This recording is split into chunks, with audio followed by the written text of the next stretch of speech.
Bonjour, nous sommes en 2021, nous sommes dans le site de l'Institut Docteur Angélique et dans une série de vidéos consacrées aux commentaires du livre des Actes des Apôtres. J'en suis rendu maintenant au chapitre 12, qui est intéressant parce que je crois il marque la fin de la première phase, la toute première phase de l'Église, celle qui est comblée de charisme explosant de tous les côtés, pour rentrer dans la seconde phase, celle de l'apostolat par la fidélité, où il y a moins d'action du Saint-Esprit, il y en a tout de même, mais moins. Il faut maintenant parler, et c'est simplement par la parole et l'Esprit Saint que se fera les conversions. En tout cas, ici, on le voit, la persécution se déchaîne d'abord de tous les côtés possibles. Hérode, Antipas, et puis les chefs des Juifs. Et d'autre part, il y a encore la capacité, plutôt l'action de l'Esprit Saint qui est capable de libérer des apôtres de leur prison. Alors, voilà comment commence ce chapitre, par la mort de Jacques, l'apôtre Jacques le Majeur. Vers ce temps-là, le roi Hérode mit la main sur quelques membres de l'Église pour les maltraiter. Il fit périr par le glaive Jacques, frère de Jean. Il faut donc distinguer Jacques le Mineur, qui sera l'évêque de Jérusalem, qui est le frère du Seigneur, et Jacques le Majeur, qui est ici, sans doute. C'est lui qui a été témoin de la transfiguration du Seigneur avec Pierre et Jean lorsqu'il est monté sur la montagne du Mont Carmel. Au plan biblique, Jacques symbolise la vertu d'espérance théologale. Et ce qui est frappant dans cette mort silencieuse, avec peu de bruit, on ne sait pas les circonstances, c'est que c'est un peu comme l'espérance théologale, cette petite vertu nécessaire parce qu'elle est tendue vers le ciel, vers non seulement la grâce en cette terre, mais vers l'apparition du Christ et la vie éternelle. On peut dire que quand Jacques meurt le premier, ici, après évidemment la mort d'Étienne, le diacre, mais Jacques l'apôtre meurt le premier, on peut dire qu'il indique par là que dans les persécutions, si nous voulons tenir, nous devons toujours avoir en premier cette vertu. Si on tient dans les persécutions face au risque de perdre tout, son métier, sa vie sociale, quelquefois sa vie, eh bien c'est parce qu'on sait que tout ce qui est sur terre est relatif. Et donc, cette vertu de couleur verte qui indique la vie éternelle est là et elle donne courage aux martyrs. Donc, voilà. Ensuite, on va voir ce que va subir l'apôtre Pierre à son tour. Et Pierre, lui, dans cette transfiguration, il symbolisait la foi. La foi, ça veut dire cette certitude, cette doctrine qui fait que l'on sait ce qu'on fait sur terre et pourquoi on souffre. La foi, elle est toujours là. Elle est la base qui permet la charité. Et la charité, c'est symbolisé par Jean dans la transfiguration. Et on le voit, le Seigneur vient chercher Jean quand il est très âgé à la fin de sa vie. C'est lui qui survivra à tout parce que la charité demeure éternellement. Verset 3. Voyant ce que c'était agréable aux Juifs, Hérode fit encore arrêter Pierre. C'était le jour des Azymes. Il le fit saisir et jeter en prison, le donnant à garder à 4 escouades de 4 soldats. Il y a une très grande responsabilité à cette époque-là. Évidemment, les prisonniers du roi, ici Hérode, ce n'est pas Hérode le Grand qui est mort depuis très longtemps. Il est mort avant la naissance de Jésus. C'est son fils Hérode Antipas, c'est celui qui a eu affaire à Jésus et qui a voulu lui demander un miracle et qui l'a renvoyé à Pilate. D'ailleurs, à partir de ce jour-là, ayant un ennemi commun, Pilate et Hérode devinrent amis. Donc il le fit saisir et jeter en prison et gardé par 4 escouades de 4 soldats, donc il ne peut pas s'échapper. Il voulait le faire comparaître devant le peuple après la Pâque. Tandis que Pierre était ainsi gardé en prison, la prière de l'Église s'élevait pour lui vers Dieu sans relâche. On a ici qui est raconté un petit peu l'attitude intérieure de l'Église dans ces 4 persécutions. En réalité, il y a des hommes qui sont mis en avant, qui sont souvent exécutés. Ce sont les notables de l'Église. Et c'est toujours comme ça que ça va se passer. Et quant au peuple de Dieu, lui, il garde la foi profonde, mais souvent, il se cache. Il ne se livre pas spontanément aux martyrs. Donc il ne faudrait pas être trompé. Les saints canonisés qui se sont parfois livrés au martyre ou n'ont pas fui le martyre, sont des saints qui sont des modèles exceptionnels. Ça ne veut pas dire que les autres personnes agissaient comme ça. Bien souvent, au contraire, il fallait, parce qu'on était père et mère de famille, il fallait survivre, il fallait, je dirais, se cacher, être discret, et parfois même mettre de l'encens devant les statues de l'empereur, ce qui n'est pas exigé ici, encore, dans l'Empire romain. Hein, ce sont les premières persécutions. Et voilà ce que va vivre Pierre. Or, la nuit même, avant le jour où Hérode devait le faire comparaître, Pierre était endormi entre deux soldats, 2 chaînes le liaient et devant la porte, des sentinelles gardaient la prison, donc impossible de s'enfuir. On est un peu dans les mêmes conditions que quand on a caché le corps, plutôt quand Jésus était enterré dans son tombeau et qu'il y avait des soldats qui gardaient le tombeau. Soudain, l'ange du Seigneur survint et le cachot fut inondé de lumière. L'ange frappa Pierre au côté et le fit lever. « Debout, vite, dit-il, et les chaînes lui tombèrent des mains. » L'ange lui dit alors « Mets ta ceinture et chausse tes sandales », ce qu'il fit. Il lui dit encore « Jette ton manteau sur tes épaules et suis-moi ». Ça veut dire que profondément et symboliquement, ce que vit Pierre, c'est plutôt, oui, c'est comme le don du courage. Mets-toi en marche, vas-y, n'aie pas peur. Le fait de mettre sa ceinture, c'est le fait de faire sa volonté, de prendre des initiatives dans l'Église, ce qui est le cas puisqu'il est le chef de l'Église. Chausse tes sandales, ça veut dire sors dehors. Pierre sortit et l'ange le suivait.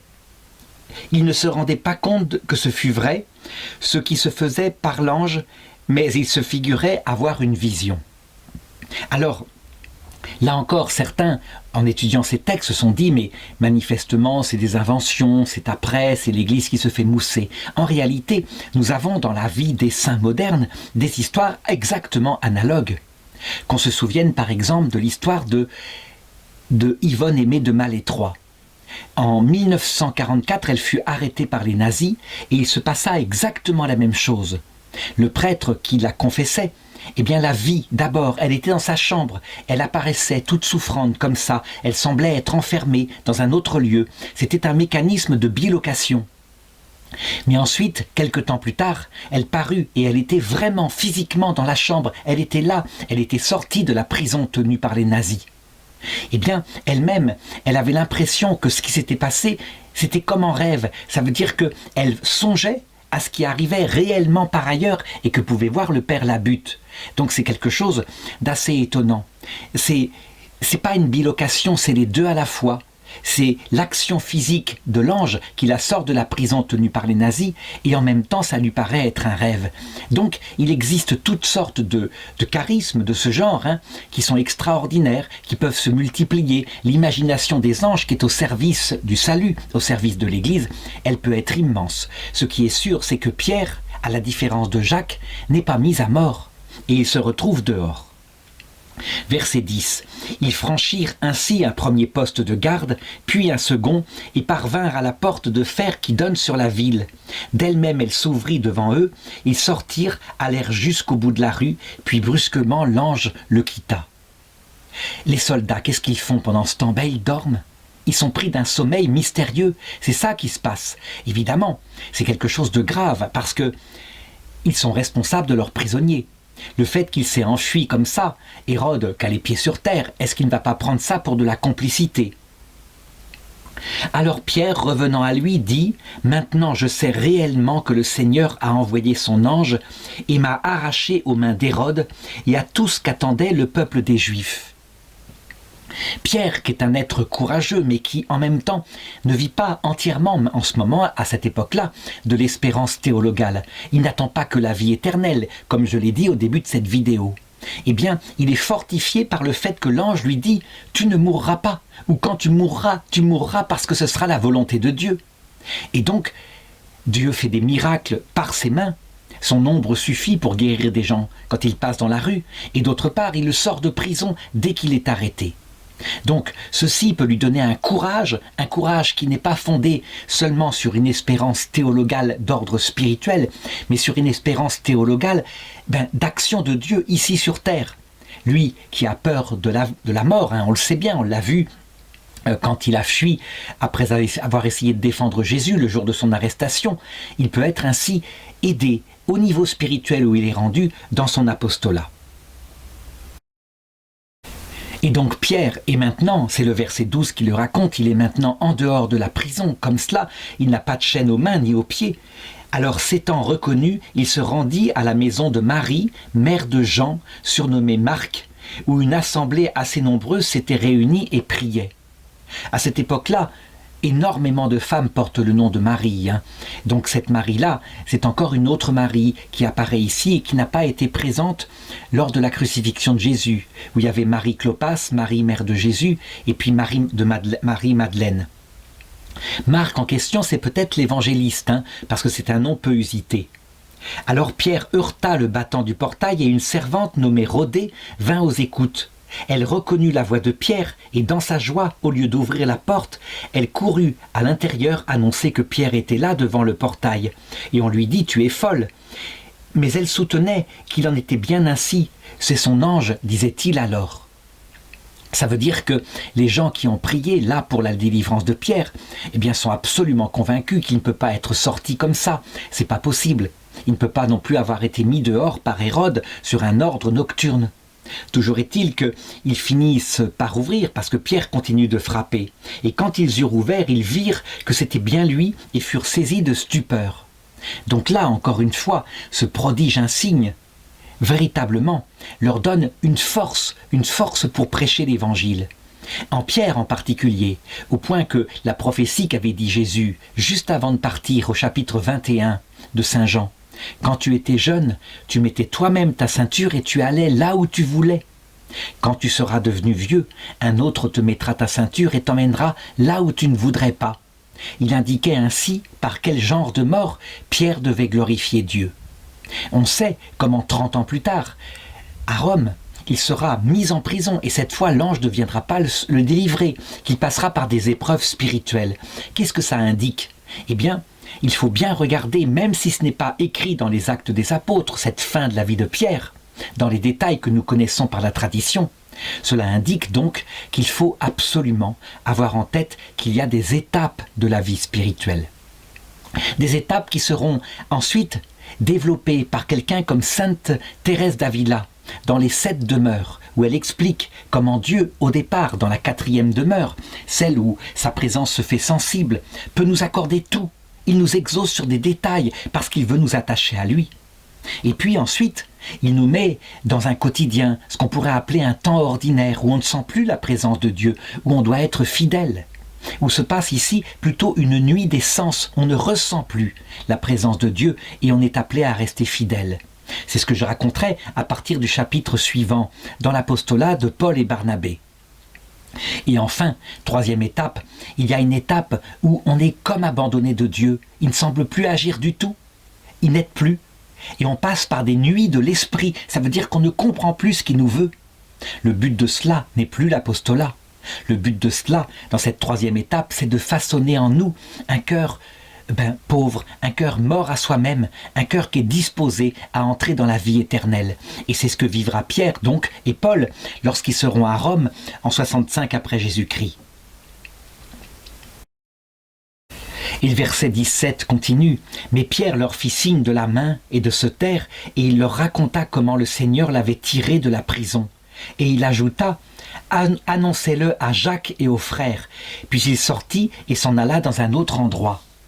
Ici, Jacques en question, c'est certainement le frère de Jésus. Donc, quelqu'un qui a une grande importance à Jérusalem déjà. C'est lui qui est chargé de l'église de Jérusalem. Et d'ailleurs, il la gère, comme un juif. Ça veut dire que les juifs qui sont chrétiens à Jérusalem, à ce moment-là, appliquent la loi de Moïse encore.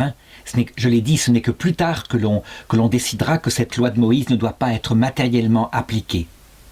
Au lever du jour, ce fut un grand émoi chez les soldats, qu'était donc devenu Pierre. Hérode, ayant envoyé chercher Pierre sans qu'on le trouvât, ordonna, après interrogatoire des gardes, de les exécuter. Donc là, ce qui se retourne contre les gardes, c'est ce qui se passe habituellement. On le verra dans un autre récit lorsque les portes de la prison s'ouvriront et que cette fois les gardes se réveilleront. L'un d'eux voulait se suicider parce qu'il savait que le lendemain, il serait rendu responsable de l'évasion. Mais Paul l'arrêta en lui disant « Ne fais rien, nous sommes là, tous ici ». Donc Hérode, simplement, avec sans doute le chef de sa police, pense que les gardes se fichent de lui, qu'il raconte n'importe quoi, qu'ils sont complices, qu'il y a quelque chose qui s'est passé, qu'ils ont dû l'aider à se libérer. Et donc ils les font exécuter sans autre forme de procès. Ceci montre aussi la cruauté d'Hérode. Hérode, c'est un roi qui est peut-être moins cruel que Hérode le Grand, certainement, hein, qui lui était atteint de paranoïa, mais c'est tout de même un roi d'origine grecque qui est extrêmement cruel. Puis de Judée, Pierre descendit à Césarée où il demeura. Alors, tout cela est le signe de la persécution. Jésus l'avait dit, celui qui quittera père, mère, frère, sœur à cause de moi, obtiendra dès cette vie le centuple en père, frère, terre, sœur, avec des persécutions, et dans l'autre monde, la vie éternelle. Donc la persécution est quelque chose qui arrive quasi obligatoirement. Pourquoi est-ce qu'elle arrive comme ça et qu'elle frappe les vrais disciples de Jésus, ceux qui sont intransigeants, qui ne baissent pas sur la prédication de l'Évangile, à savoir que c'est l'humilité et l'amour de Dieu et du prochain qui conduisent à ce qui est seul important, la vie éternelle, et sur cette terre la vie de la grâce. Que les choses comme l'argent, la gloire, les honneurs, tout cela, eh bien, c'est secondaire, ce n'est pas très important. Pourquoi y a-t-il persécution? Eh bien, parce que les valeurs que prêche l'Évangile, évidemment, sont à elles seules une sorte de reproche vivant dans la conscience de ceux qui, ayant les pieds sur terre, et certainement pas le cœur au ciel, mettent la finalité dans des biens terrestres, comme ceux que je viens d'indiquer. Et donc, évidemment, ces gens-là énervent. Ils sont persécutés de tous les côtés. Actuellement, la persécution en Europe occidentale, elle porte plutôt sur la vie sociale. Ça veut dire que quelqu'un qui serait chrétien, par exemple un professeur, qui n'hésiterait pas à mettre en avant ses valeurs chrétiennes dans l'une des plus fondamentales, la protection des bébés dès leur conception. C'est le grand truc qui, depuis 50 ans, est considéré comme parfaitement intégriste dans l'Église catholique par ceux qui vivent des valeurs du monde. Ils ne croient pas, bien sûr, à l'existence de l'âme humaine. Et donc, avant la naissance, un bébé peut être tué tout à fait librement. Quelqu'un qui annoncerait ça serait persécuté. Et il serait persécuté non seulement par le monde, et là il perdrait sans doute aussitôt son travail, mais même dans des institutions tenues par l'Église catholique. Parce que c'est une chose qui évidemment s'est rétracté le premier face à la valeur du monde depuis 50 ans, le 666, c'est-à-dire le chiffre de la bête qui est porté par les gens. Ce chiffre de la bête, il change selon les générations. Pour se rendre compte de ce qu'il est, il suffit, en fonction de l'époque, de mettre en avant telle ou telle chose. Par exemple, si en 1918, on met en avant qu'on est contre l'avortement, on ne risque rien. Par contre, si on met en avant que les Allemands sont des êtres humains et qu'ils doivent être respectés, on risque de perdre, sa vie sociale. En 1942, si on prétend, étant professeur par exemple, que les Juifs sont des êtres humains, qu'on n'a pas le droit de les persécuter, on perdra sa vie sociale et peut-être même sa vie physique. La marque de la bête était donc à l'époque la haine raciale des Juifs. À Moscou, c'était très différent. C'était si par exemple on prétendait que le système communiste ne marchait pas, que c'était une erreur, que manifestement ça ne fonctionnait pas avec la nature humaine. On pouvait être exécuté par quelqu'un comme Staline. Donc on peut le repérer comme ça. Eh bien, après la génération de mai 68 et jusqu'à maintenant, le chiffre de la bête est fondamentalement sur l'avortement, mais sur d'autres choses, comme par exemple l'exaltation de la liberté de vivre sa vie à sa façon, sans aucune structure morale, jouir sans entrave. Celui qui pense autrement, qui pense que par exemple dans le mariage, on a un devoir de fidélité, celui-là risquera moins que l'avortement. Parce qu'il ne touche pas à l'axe principal symbolique qui a marqué la génération de mai 68 en Europe, n'empêche qu'il y aura persécution. On le voit donc à toutes les époques, même aux époques profondément chrétiennes, il y a toujours quelque chose dans le message de Jésus qui fait qu'on est persécuté. Par exemple, à l'époque de Saint Louis, si quelqu'un avait dit Mais ce qui fait le royaume de Dieu, c'est l'humilité. Ce n'est pas de construire un royaume parfaitement chrétien, c'est de se présenter devant Dieu comme pauvre pécheur, y compris en politique. Sans doute qu'il aurait été marginalisé, parce que Saint Louis, lui, il rêvait quelque chose de millénariste, sans doute une France parfaitement chrétienne, totalement catholique, y compris les Juifs. Et pensait-il, le Christ reviendrait dans sa gloire.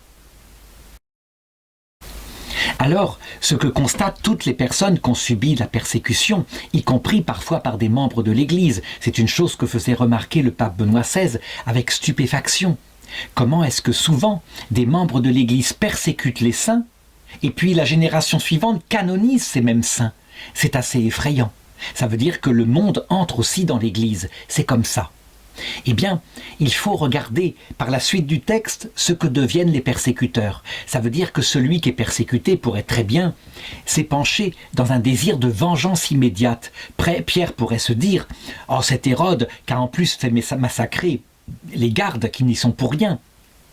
Ah, je prie pour qu'il lui arrive des malheurs tout de suite. » Parfois ça arrive, des malheurs immédiatement tels qu'on le souhaite, mais le plus souvent, ce n'est pas ça qui se passe.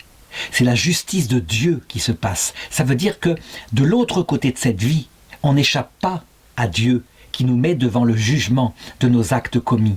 Hérode, après ce qui va lui arriver ici, qui là va être visible sur terre parce que, justement, Dieu veut montrer à l'Église que plus tard, tôt ou tard, la vengeance arrive. Mais que ce n'est pas cette vengeance-là qu'il faut chercher.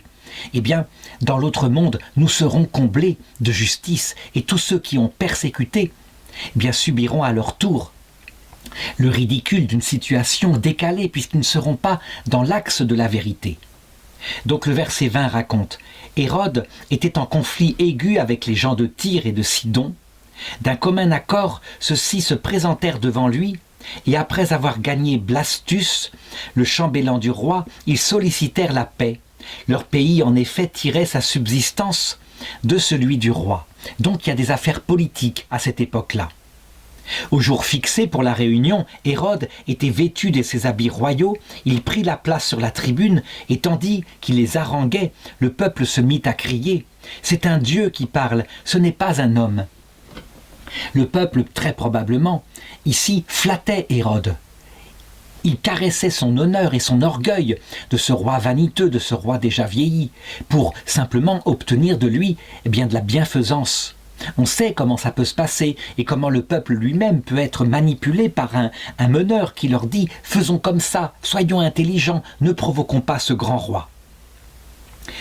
Et le texte à ce moment-là continue pour dire ceci. « Mais à l'instant même, l'ange du Seigneur frappa Hérode parce qu'il n'avait pas rendu gloire à Dieu, et rongé de vers, il rendit l'âme. » Rongé de vers, il rendit l'âme. Là, pour le coup, on a véritablement, on peut le dire, donné à l'Église tout entière la vengeance de Dieu. Visible, charismatiquement visible, sa mort est lamentable. Et donc, puisque ceci n'arrive pas tout le temps, ça n'arrive que dans la première phase, où on voit de nos yeux, eh bien, comment la vengeance de Dieu peut se réaliser. Il faut croire, pour ceux qui sont persécutés, que de toute façon justice sera faite. Et ceux-là sont véritablement à la suite de Jésus quand ils n'espèrent pas une vengeance de l'autre côté. Donc par exemple qu'Hérode grille éternellement en enfer, ou alors brûle au purgatoire pendant des siècles et des siècles. Mais qu'ils espèrent que de l'autre côté, ils pourront aider Hérode à sortir vite du purgatoire, qu'ils trouvent l'indulgence de Dieu.